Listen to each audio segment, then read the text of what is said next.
High guys, welcome to my our channel Surajit Madhumita world of হ্যাপিনেসে তোমাদের স্বাগতম। আজকে এসেছি মধুবুদ্ধাম মন্দিরে। এখানে কি কি আছে না আছে সব তোমাদের আস্তে আস্তে দেখাচ্ছি। তার আগে তোমরা যদি নতুন হয়ে থাকো তাহলে আমাদের ইউটিউব চ্যানেলটিকে একটু সাবস্ক্রাইব করে দিও। এখন আস্তে আস্তে আমরা মন্দিরের ভিতরে প্রবেশ করছি, আমাদের সাথে থাকো। আমরা আপনাদের মন্দিরের ভিতরে কি কি আছে না আছে সব আস্তে আস্তে দেখাচ্ছি। তার আগে ঢোকার আগে আমরা এখানে ট্যাপ কলে হাত পাটা ধুয়ে নিয়ে মন্দিরে প্রবেশ করছি। মন্দিরে ঢুকেই প্রথমে মধু ঠাকুরকে প্রণাম করে নিল।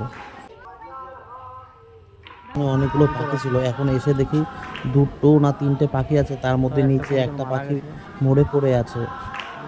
তার পাশেই মন্দিরে সংকীর্তন হচ্ছিল। তারপরে আমরা পুকুর পাড়ে এসেছি। পুকুর পাড়ের ওয়েদারটা খুব ভালো ছিল, দেখো গাছগুলো খুব সুন্দর।